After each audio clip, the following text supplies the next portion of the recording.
Pues sean bienvenidos, clase de primer semestre de arquitectura, historia de la arquitectura o introducción a la historia de la arquitectura. Entonces, comenzamos el día de hoy en espera que los demás jóvenes se puedan ir incorporando a nuestra clase. Hoy es 13 de septiembre de 2020 y segunda clase del día para los jóvenes que están despertándose todavía. Vamos a revisar. Ya algunos me hicieron llegar su trabajo, eso es bueno. A lo largo de la noche han estado mandando algunos trabajos. Digo, algunos ya se desvelaron, pero es bueno. Por eso andaba yo buscando si ahorita alguien más mandó algún material extra.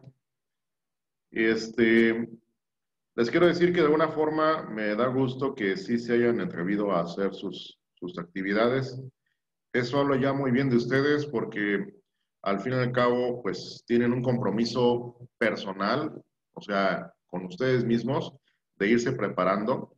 Y no tanto con, voy a entregar mi tarea, voy a ver cuánto me ponen. Y en ocasiones, a veces pierden de vista que el beneficio es para ustedes mismos, ¿no? O sea, de repente piensan que una tarea nada más es para perder el tiempo. Hay una pregunta que muchas veces me decían antes, oye, ¿cómo es que los jóvenes no adquieren experiencia y no los contratan? Y la respuesta que yo siempre les doy es la misma. No tienen experiencia porque no hicieron tareas en la escuela. La experiencia en la escuela se gana con tareas.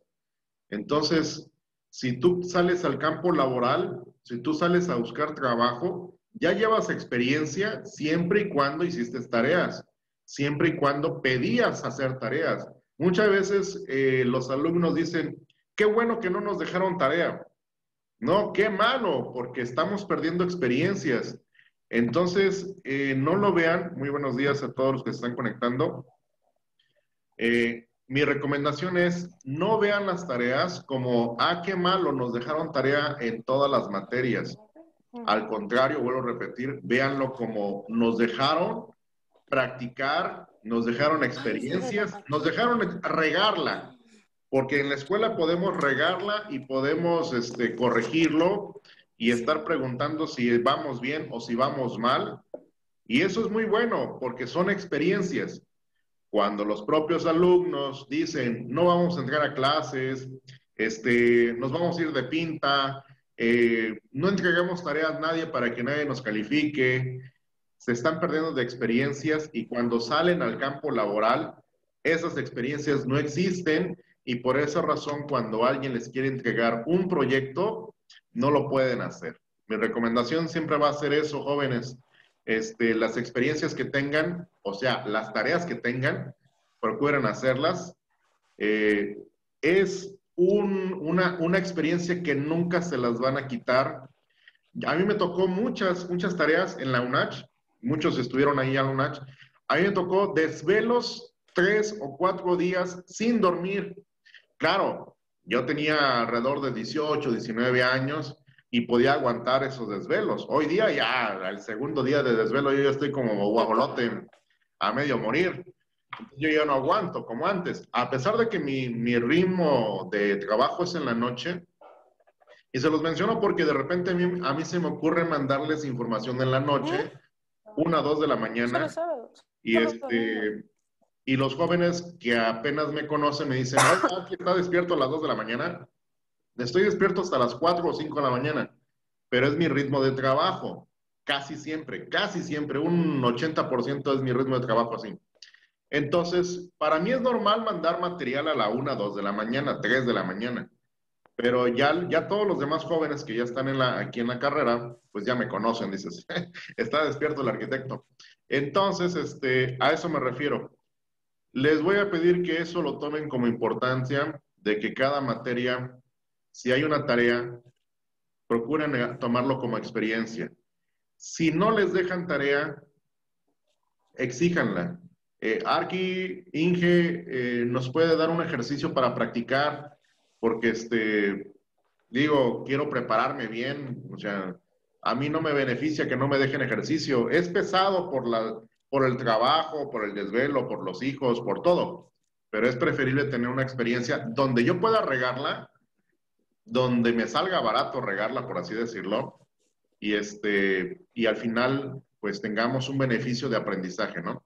Bueno, ya vemos que tenemos más alumnos conectados, les agradezco. Recordarán que yo siempre les dije la vez pasada, a los 5 minutos de haber comenzado la clase, damos un tiempo de espacio para que se puedan conectar y esto es normal. Yo estoy seguro que terminan una clase, comienzan otra, terminan una, comienzan otra y es pesado. Entonces siempre les voy a dar un chance de poder estirar las piernas y, y acomodarse la clase, ¿no? Muy bien. Ok, entonces, preguntas antes de comenzar ya de lleno a la materia. ¿Hay alguna pregunta relacionada al tema de lo que ustedes tuvieron como tarea? ¿Hay algo que ustedes hayan dicho, esto me quedó de dudas? ¿O leí algo y no creo que sea así? No sé, algún comentario que tengan ustedes. ¿Todo bien? Perfecto.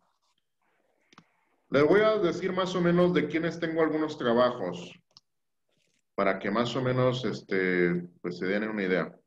Digo, los últimos que recibí fue de Yesenia, que ya está aquí con nosotros. ¿Quién más?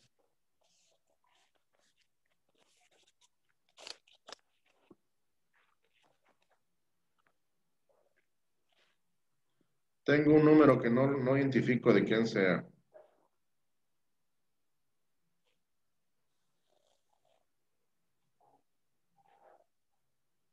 Pero me hizo falta uno, a ver si no me vas a decir. Ah, bueno, te hizo falta uno, me va a hacer falta ponerte calificación. El de, a A ver ver si no me dice si me así. ayudan a identificar quién es el 5934.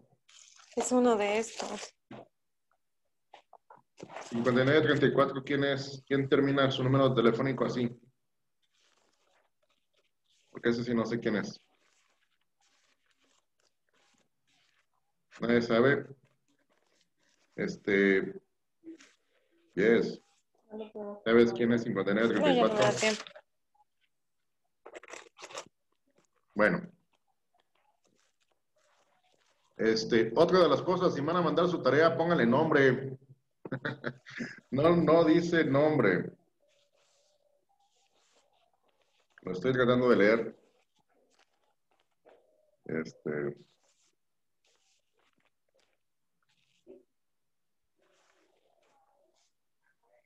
bueno, no tiene nombre. Ahí le voy a preguntar a la persona, pero bueno, póngale nombre, por favor, porque nada más me mandan la foto de su trabajo, pero no tiene nombre. Y como no tengo su número registrado, bueno, sí, su nombre registrado con el celular, pues nada más me queda lo más sencillo preguntarle, ¿no? Pero sí póngale nombre a sus tareas. Póngale nombre porque yo al momento en que lo descargo, queda en la carpeta de la computadora y pues ahí es más difícil. Si no lo veo, si no veo el nombre, pues no sé en dónde lo ensarto, ¿no? Déjenme preguntarle a la persona cuál es su nombre, porque si no, no sé. Bueno, Cassandra, aquí aparece, el otro no sé quién sea. Ah, bueno, ¿quién quedó de jefe de grupo de ustedes? Ahorita preguntando. ¿Alexis? Ok. El de Alexis ya me llegó. El de Carlos Córdoba, ahí está.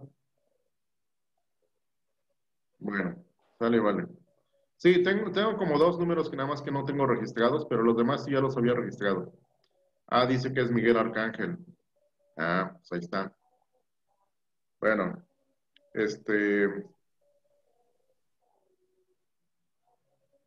vamos a decirle, póngale nombre a su tarea.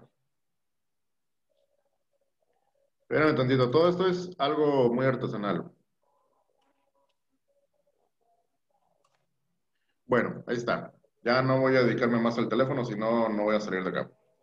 Bueno, ok, entonces, Duerme. Vámonos al tema de... déjenme buscar dónde está el material de la clase. Charros, ¿dónde lo robaron? ¿Y dónde quedó? ¿Dónde quedó? Ay, déjenme buscarlo. ¿Dónde quedó? ¿Dónde quedó? Aquí está.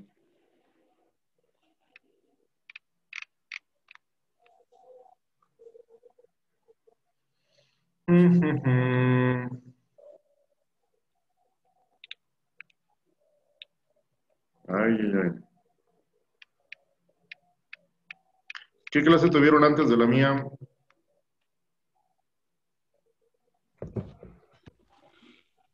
Con el arquitecto Frank. ¿El qué materia les dio? Introducción a los materiales y elementos constructivos. Ah, está suave su materia. Sí, ya. Puso a chambear Galán. ¿Les puso qué? Nos puso a chambear, para que nos despertáramos bien. ¿Por qué? ¿Qué les hizo? Hicimos unas figuras, unos cubos. Sí, está suave su materia. Digo, algunas veces, digo, antes que viniera la pandemia, se nos hacía un poco difícil algunas cosas e intercambiábamos materias. Entonces, de repente yo daba su materia y así, ¿no? Pero sí me tocó apoyarlo ahí bastante. Bueno, vamos a checar ya, aquí ya lo tengo a la vista lo que estamos viendo. De alguna manera, ustedes ya lograron hacer la lectura de este documento.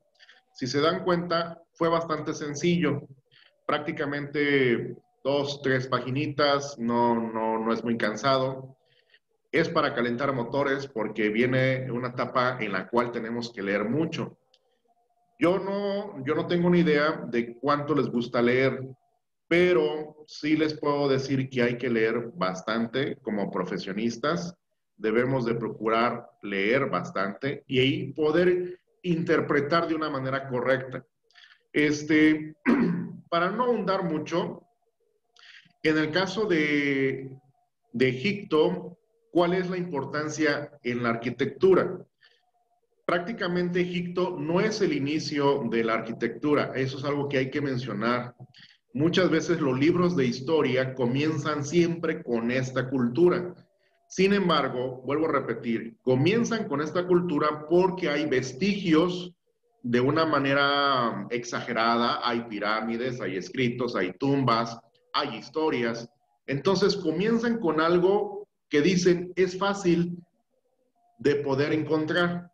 Sin embargo, no es la primera de la cultura que hizo arquitectura. Antes de, ahora sí, como dijera, ¿de qué año estamos hablando? Estamos hablando de qué año. A ver, ¿alguien de ustedes me puede decir de qué año estamos hablando en el tiempo de Egipto? Para poder ubicarnos en tiempo y espacio, que ustedes dijeran, aquí estamos hablando de tal año. ¿De qué año estamos hablando? Si estamos hablando de Egipto, y si estamos diciendo que Egipto no fue una de las primeras culturas que hizo arquitectura, entonces, ¿en qué tiempo estamos? ¿Qué año se les ocurre pensar que dijéramos? A ver, vamos a ubicar espacio y tiempo.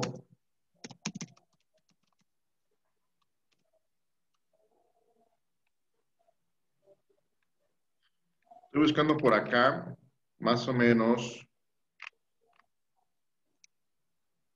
a ver si lo encontramos de manera rápida.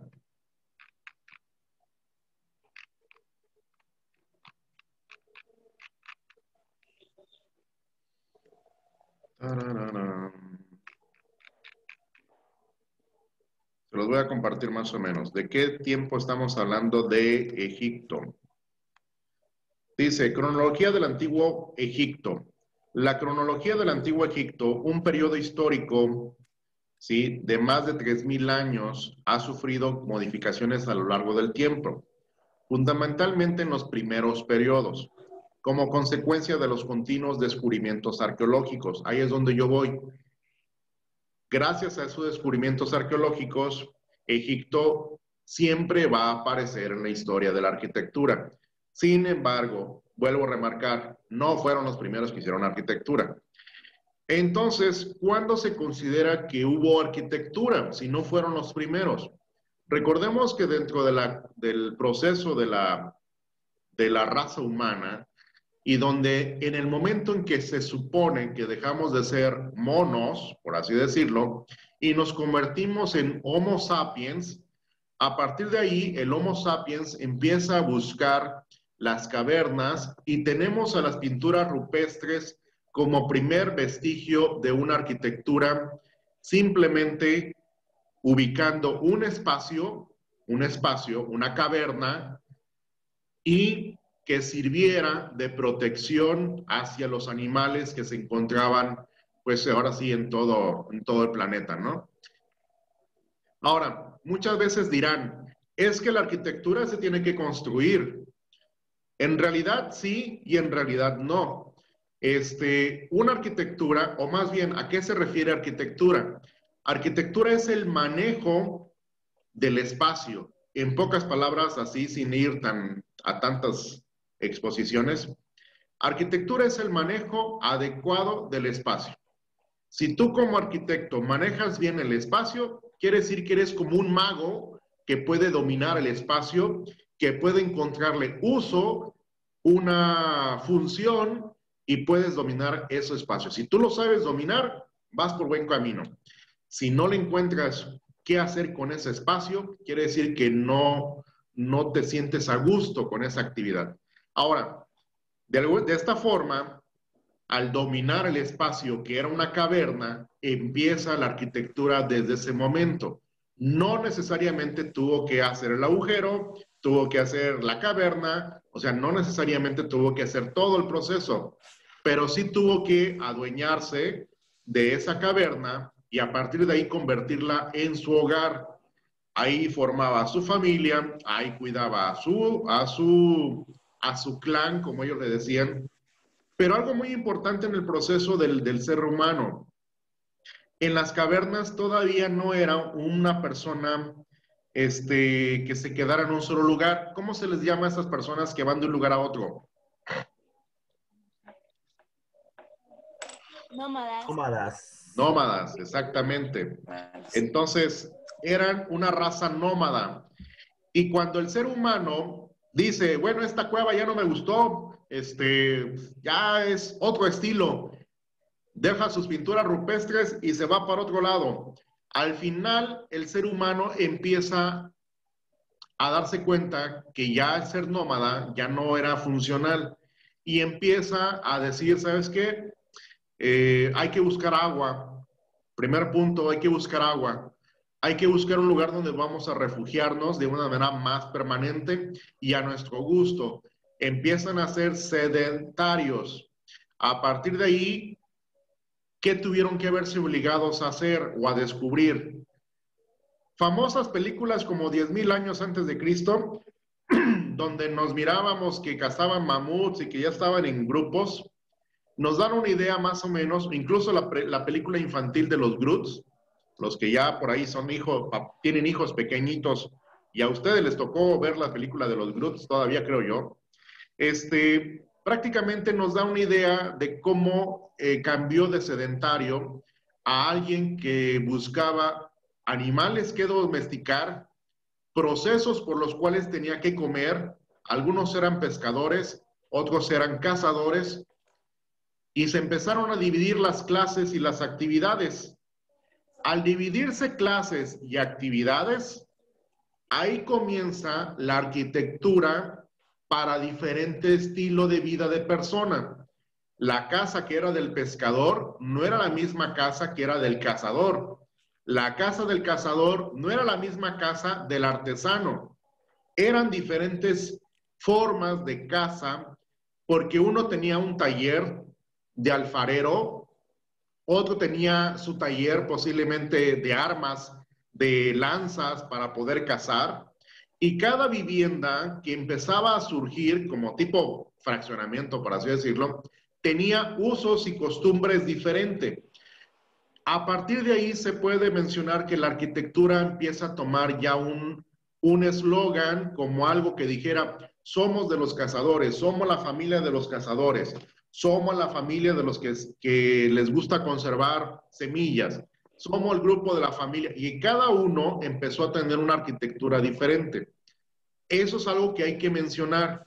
Como arquitectos nos debe de interesar no solamente las pirámides, sino, oye, ¿y cómo eran las casas de los cazadores en 5000 años antes de Cristo? No sé. ¿Y por qué no averiguamos eso? Y ahí es donde el tema de la arqueología toma relevancia. Los arqueólogos no les interesa Egipto. Los arqueólogos les interesa cómo vivía la familia en esa época. ¿Cómo resolvieron el baño? Oiga, ¿cómo se bañaban? ¿O cada cuánto se bañaban? Y si vivían en el Polo Norte, ¿cómo les decían para bañarse? O si vivían en el Polo Sur, las otras características que empezaron a tomar importancia. Y eso es algo que está científicamente comprobado. Las personas que se movieron al sur y el clima del sol, les pegaba más, ¿cómo son los de la costa? Más morenitos. Al ser más morenitos, su fisonomía y sus casas empezaron a ser diferentes. Las personas que se quedaron del lado norte, donde hace más frío, su fisonomía eran de personas más altas y de piel más blanca. Entonces, esa separación biológica promovía que las casas fueran de diferente forma. A partir de ahí, vuelvo a remarcar, la arquitectura, dependiendo la zona, dependiendo las personas, lograban que fuera diferente. Bueno, ya tenemos ahora el tema de la vivienda. Ya vimos que al ser sedentario, al buscar una familia, al dividirse actividades y tareas, empezaron a surgir diferentes tipos de casas. Ahora, ¿qué tan fácil es encontrar una casa de esos tiempos? ¿Ustedes creen que es fácil encontrar una casa antes del tiempo de los egipcios? ¿Qué tan fácil creen que sea? Muy difícil. Muy difícil. Imaginémonos en tiempo y espacio y lugar.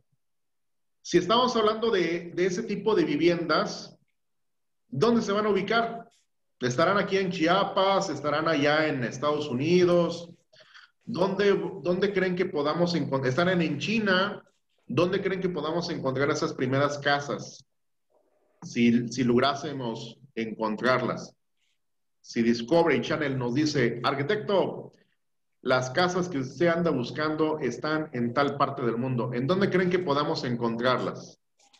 Recordemos que el planeta era diferente, ¿eh?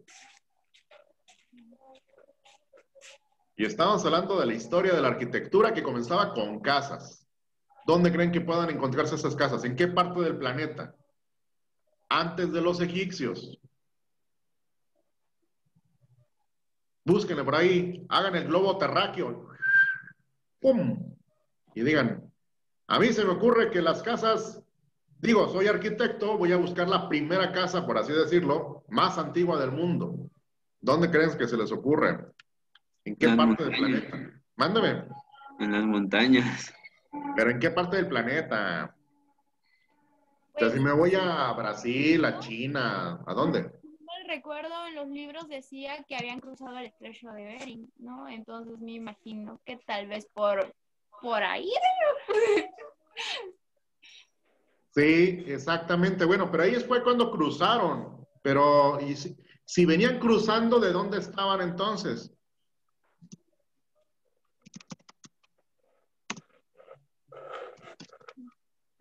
Digo, si nos vamos a dedicar a hacer casas, primero vamos a conocer dónde estaban las primeras casas.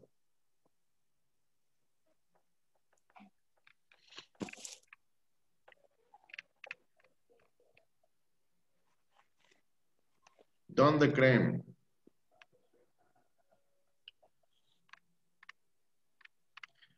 Les voy a dar más o menos una idea.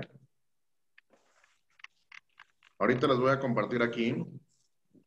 Les voy a poner aquí más o menos.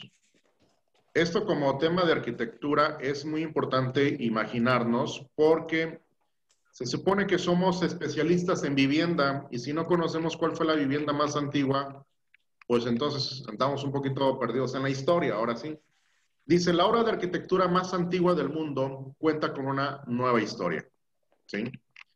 Esta es la casa, más o menos, de cómo era el proceso. Ahora, ubicado en el sureste de Turquía, ya más o menos se ubican, en el sureste de Turquía, 11.000 años de antigüedad, es considerado el templo más antiguo del mundo, superando en gran medida al Stonehenge de Inglaterra y las pirámides egipcias. ¿Ya?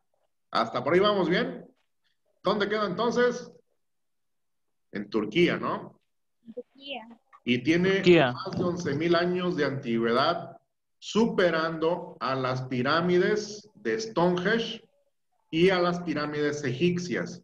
Entonces, ya ahorita más o menos ya sabemos, oiga, entonces las familias se empezaron a rodear en Turquía, sí, por aquellos lugares empezaron a encentrarse un poquito. Ahora, si ustedes dijeran, bueno, ¿y dónde queda Turquía? Eso ya se los dejo ya que lo investiguen. Porque de alguna manera, ¿qué tiene de relevante Turquía, la parte de África, la parte céntrica de Europa, por así decirlo? Que ahí se encuentran los vestigios más antiguos del mundo. A partir de ahí sería como el ombligo del mundo de la cultura de la arquitectura. A eso me refiero. A eso quiero que queden como conocimiento de esta clase. Ah, quiere decir que el ombligo del mundo era como Turquía, África, esa parte de Europa. Exacto. Ahí comenzaba la arquitectura. No comenzaba con los egipcios, ¿ya? A partir de ahí, ahora sí, ya nos vamos. Y dice que era un templo. Quiere decir que las familias que se pusieron a vivir cerca de ese lugar tuvieron que empezar a creer en algo, en una deidad. Descubrieron el fuego. Recordemos que el Homo sapiens hace el cambio de mentalidad cuando empieza a dominar el espacio. Ya fue lo primero que dominó. Dominó el espacio, dominó el fuego. Al dominar el fuego, tuvo que dominar a los animales. En ese orden fue la forma de cómo el ser humano fue cambiando. Al dominar a los animales y hacerlos domésticos, empezó a buscar una deidad o una suerte y descubrió, se me ocurre que tal cosa nos pueda dar mejor suerte. Y empezó a buscar una forma de adoración hacia algo. Por esa razón dice templo. Ahora, el templo no tenía nombre, por así decirlo. Dice, en el sitio antiguo, galardonado con el estatus de Patrimonio Mundial de la UNESCO en el 2018, es anterior, y aquí menciona, es anterior a la cerámica, a la escritura y a la rueda, ¿ya? Y los principales arqueólogos descubren, Claude Smith y Gobekli, puede ser de hecho la primera pieza de arquitectura del mundo, un catalizador crucial para el inicio de las sociedades asentadas. A partir de ahí, ya dijeron, ya tenemos un fraccionamiento, por así decirlo, ya tenemos un templo de adoración. Yo creo que ya nos vamos a quedar por acá. Ya vamos a dejar de las cuevas y cada uno vamos a hacer un grupo, una sociedad, y de esa forma empezaron a organizarse. Luego menciona, repartido en 8 hectáreas, cerca de la ciudad de Sanlurfa, el Göbekli Tepe, es un montículo artificial que alberga una serie de estructuras circulares hundidas, adornadas con talla de madera, de piedra caliza, que se cree que fueron ocupadas durante miles de años antes de su abandono. Ahí está más o menos. La estructura de 11.000 años de antigüedad se encontró por primera vez en la era moderna. Imagínense cuánto tiempo pasó por un estudio, por un equipo de antropólogos de la Universidad de Chicago y la Universidad de Estambul en la década de los 1960, o sea, siglo XX. Sin embargo, su importancia solo fue verdaderamente relevada por el arqueólogo alemán Klaus Schmidt en 1994, siglo XX todavía. La estructura contiene tallas de piedra masiva hechas por personas prehistóricas que no habían desarrollado herramientas de metal, cerámica o técnicas de cultivo. Esto es muy importante de mencionar. Ya mencioné cómo el hombre dominaba animales y cómo estableció un fraccionamiento, pero no tenía metales todavía. No sabía hacer cerámica, no, eso todavía no lo dominaba. No sabía qué tierra podía hacer una masa y cómo hacer que quedara una cerámica. No lo conocía todavía. Entonces dice que, sin embargo, hay piedras talladas, ¿sí? Prácticamente dice, sin evidencia de que las personas hayan residido permanentemente en la colina, se cree que Golbelit TV fue un lugar de culto sin precedentes. La primera catedral de la humanidad en una colina. Simplemente fue un lugar donde se reunían, se ponían de acuerdo, era como el parque de la colonia, por así decirlo, pero no había otro tipo de basamentos. Ahora, al ver las fotografías y pensar, bueno, ya comprendimos que es la primera arquitectura de hace 11.000 años, ¿cómo la hicieron? Ahí es como arquitectos nos debemos de preguntar, ¿podrían ustedes hoy, siglo XXI, poder hacer algo como eso? Poder llevar ese tipo de bloques de piedra, poder construir los muros sin que se desparrame el cerro, poder escarbar, y eso es lo que tenemos a la vista. Falta ver qué más haya en todo este complejo de reunión de piedras, ¿no? Entonces, esa es la pregunta. Por eso la arquitectura, vuelvo a decir, no comienzan con los egipcios, comienza con este tipo de personas donde no había rueda. Eso es algo que mencionar. No había rueda.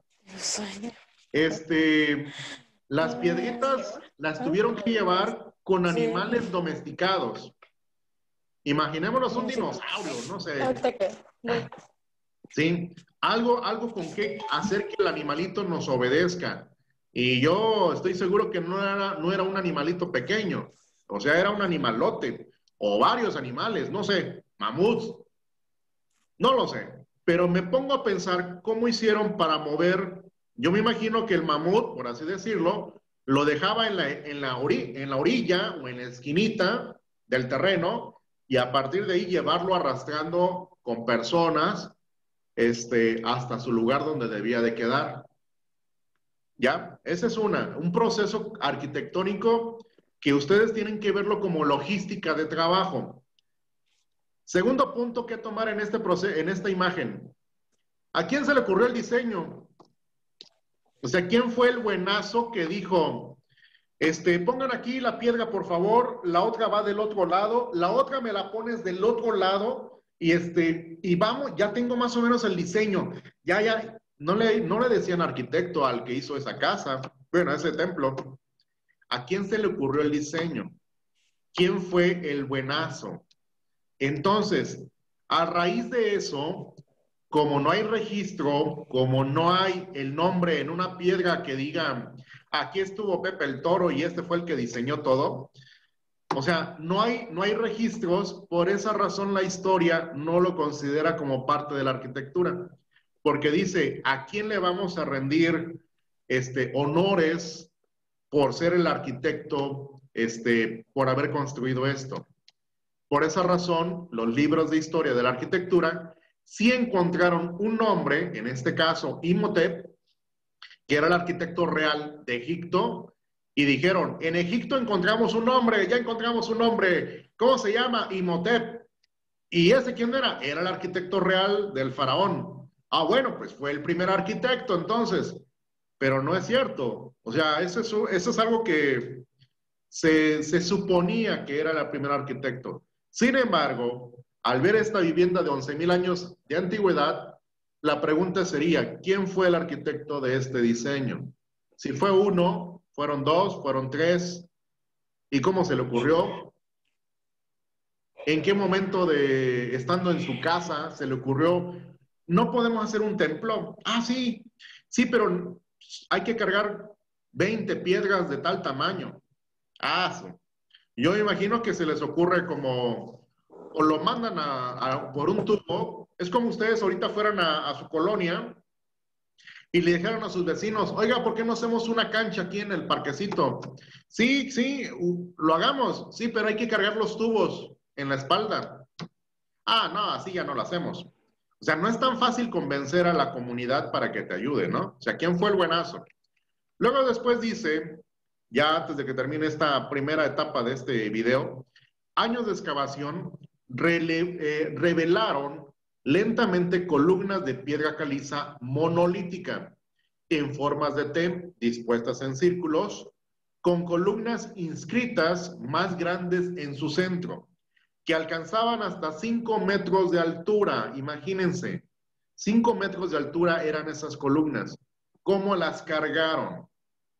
Una vez que los anillos fueron tallados, colocados en posición vertical y terminados, los constructores prehistóricos los cubrieron con tierra antes de colocar otro anillo cerca o encima de él. Con el tiempo, esta acción repetida creó un lugar de adoración en la cima de una colina. Las intrincadas, aunque inexplicables, tallas de humanos y animales abstractos en los pilares de la piedra son muy particulares, dada su creación 6,000 años antes de la invención de la escritura. Esto es muy importante de tomar en cuenta. Muchas veces los egipcios, volvemos con el tema de los egipcios, dicen que fueron los que inventaron la escritura y los que hicieron los primeros dibujos en la arquitectura, y no es cierto. Ya tenemos aquí un vestigio de 6,000 años antes de la invención de la escritura, y aquí hay algo que hacer un parteaguas. ¿Cuándo o cuáles fueron las primeras escrituras en la historia, o que se reconoce que fueron las primeras escrituras? ¿Alguien sabe? ¿Y cómo se llamaban? Si yo les digo, busquen la primera escritura, ¿cómo se llamaba la primera escritura? ¿A cómo se le, cuál es el nombre que tuvo?